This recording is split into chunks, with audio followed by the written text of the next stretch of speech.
আসসালামু আলাইকুম সুপ্রিয় শিক্ষার্থীরা, আশা করি সকলেই ভালো আছেন। পাভেল এডুকেয়ারের পক্ষ থেকে একটি চমৎকার আলোচনা নিয়ে হাজির হয়েছি আপনাদের সামনে। পাভেল এডুকেয়ার আপনাদেরকে সবসময় ইউনিক টেকনিক প্রদান করে থাকে। আপনার পরীক্ষা পর্যন্ত আপনাদের সাথে থাকার প্রতিশ্রুতি ব্যক্ত করে থাকে। তারই ধারাবাহিকতায় আমরা বিগত সালগুলোতে কাজ করেছি। তো এই মুহূর্তে আপনারা যারা এই ভিডিওটি দেখছেন তাদের উদ্দেশ্যে যেটা বলতে চাচ্ছি সেটা হচ্ছে যে আপনারা যারা পাপেল এডুকেয়ারে ভর্তি হতে আগ্রহী এবং পাপেল এডুকেয়ারের প্রোগ্রামগুলো দেখতে আগ্রহী, তারা অবশ্যই আমাদের ফেসবুক পেজে যোগাযোগ করবেন। ইভেন আপনারা আমাদের অ্যাপসটি ডাউনলোড করে সেখান থেকেও কিন্তু আমাদের সাথে যোগাযোগ করতে পারেন। আমাদের প্রথম সেমিস্টারের ভর্তি কার্যক্রম এবং ক্লাস কার্যক্রম পুরোদমে চলমান রয়েছে।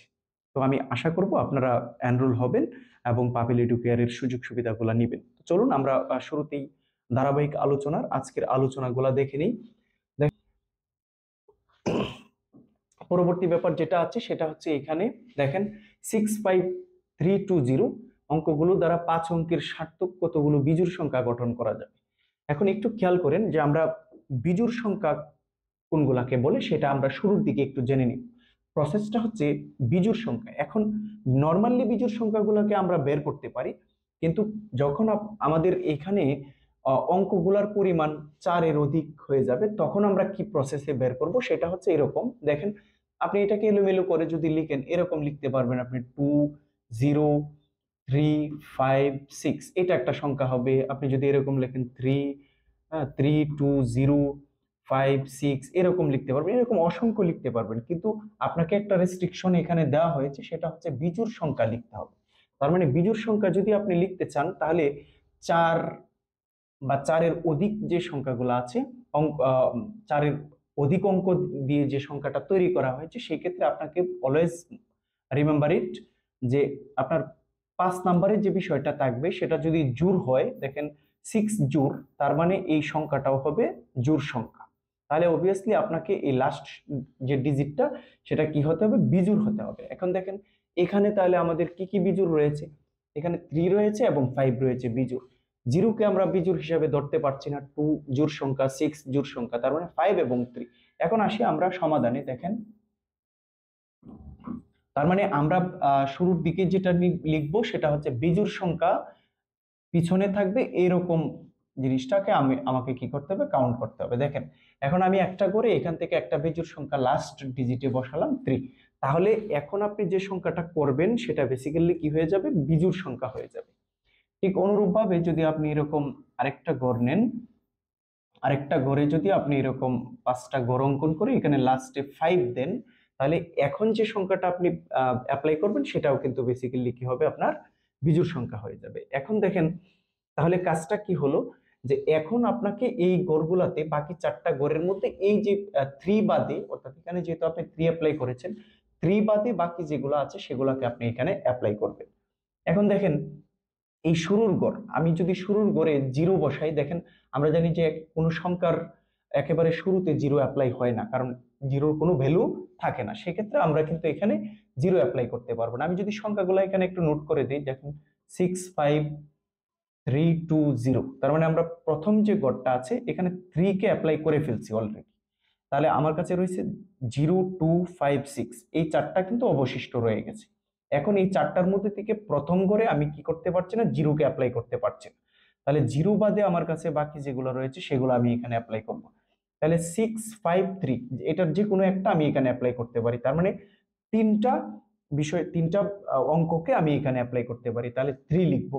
এখন দেখেন আমি যখন এখানে 3 লিখলাম তখন কি কি দাঁড়ালো আমাদের কাছে, যে এখন আমি দ্বিতীয় ঘরে আসলাম। হ্যাঁ, দ্বিতীয় ঘরে, এখন দ্বিতীয় ঘরে কিন্তু 0 অ্যাপ্লাই হতে পারবে। এখন আপনাকে 0টাকে ইনক্লুড করেন। এখন দেখেন আপনি যেহেতু এখানে কোনো একটা লিখে ফেলবেন, যেহেতু আমরা এখানে 3টার থেকে যে কোনো একটা, ধরেন সাপোজ আমি এখানে 6 লিখে ফেললাম, তাহলে 6 বাদে আমার কাছে যেগুলো রয়েছে, 3 এখানে লিখে ফেললাম, 6 এখানে লিখে ফেললাম, তাহলে হলো 530। এই তিনটাই কিন্তু এখানে অ্যাপ্রোপ্রিয়েট। যে কোনোবার আপনি যে কোনোটা বসাতে পারবেন, 5 বসাতে পারবেন, কখনো 2 এখানে বসাতে পারবেন, কখনো 0 এখানে অ্যাপ্লাই করতে পারবেন।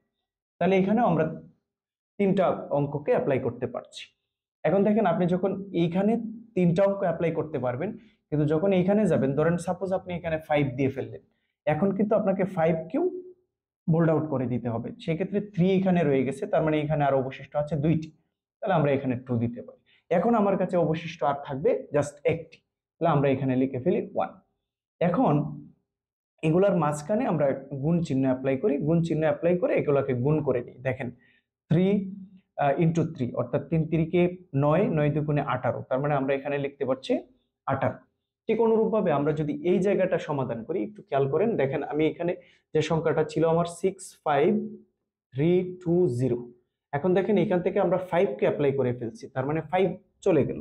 5 ছাড়া আমার কাছে আছে কি, বাকি 4টা আছে, তো 4টার মধ্যে থেকে আমরা কিন্তু যে প্রথম গড়টা সেখানে কিন্তু 0 কে অ্যাপ্লাই করতে পারবো না, তাহলে আমরা অ্যাপ্লাই করতে পারবো তিনটাকে। এখন আপনি ধরেন সাপোজ এখানে 6 দিয়ে ফেলেন, এটা কিন্তু আমি দেখাচ্ছি, এখানে আপনি 3ও অ্যাপ্লাই করতে পারবেন, এটা কোনো ব্যাপার না। জাস্ট আমি দেখাচ্ছি যে ধরেন আমি 6 এখানে অ্যাপ্লাই করে ফেলছি, সেক্ষেত্রে আমার কাছে থাকছে এই 3টা। এখন এটা যদি দ্বিতীয় গড় হয়, তাহলে এখানে কিন্তু 0 মানে অ্যাপ্লিকেবল, তাহলে যেহেতু এখানে 0 বসাতে পারবো, তাহলে 0 সহ আমরা এই 3টার যে কোনো একটাকে বসাতে পারবো, এবং 3টা বসাতে পারবো ধারাবাহিকভাবে, যে কখনো 3 বসালাম, কখনো 2, কখনো 0, তার মানে আমরা 3টাকে অ্যাপ্লাই করতে পারি, এখানে দিলাম 3। ঠিক আমি যখন এখানে দিয়ে 3টা অ্যাপ্লাই করতে পারলাম, পরের ঘরে যখন চলে আসলাম, তখন দেখেন ধরেন সাপোজ আপনাকে এই 5 তো আপনি এখানে অ্যাপ্লাই করে ফেলেছেন, তাহলে 3 এখানে অ্যাপ্লাই করলেন সাপোজ, তাহলে আপনার কাছে থাকবে আর 2টা, এই যে 2টা আপনি এখানে অ্যাপ্লাই করতে পারবেন। ঠিক অনুরূপভাবে এইখানে আর আপনার 2 যদি আপনি এখানে অ্যাপ্লাই করে ফেলেন সাপোজ, তাহলে আপনাকে আর এখানে দেওয়ার মতো অবশিষ্ট আছে একটা। এখন দেখেন আমরা যদি এগুলোর মধ্যে অনুরূপভাবে গুণ চিহ্ন অ্যাপ্লাই করি, তাহলে এখান থেকেও রেজাল্ট আসছে কত, 18। এখন আপনার কাজ হচ্ছে যে এই দুইটার মাঝখানে একটা প্লাস চিহ্ন অ্যাপ্লাই করবেন, অর্থাৎ আমরা রেজাল্ট লিখবো 18 প্লাস 18 ইকুয়াল হচ্ছে 36। এইটা হচ্ছে আপনার কি আনসার।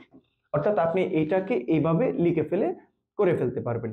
একটু গুছিয়ে লিখে নেবেন উপরে, যে আমরা একবার সর্বশেষ 3 বসিয়ে একটি বেজোড় সংখ্যা তৈরি করতে পারি, এবং 5 বসিয়ে আরো একটি বেজোড় সংখ্যার ক্রম তৈরি করতে পারি। এই ব্যাপারটা আপনি একটু নোট করে তারপরে এইটুকু করবেন, এইটুকুতেই আপনার কিন্তু অঙ্কটা পুরোপুরি সমাধান হয়ে যাবে। Thanks a lot for watching.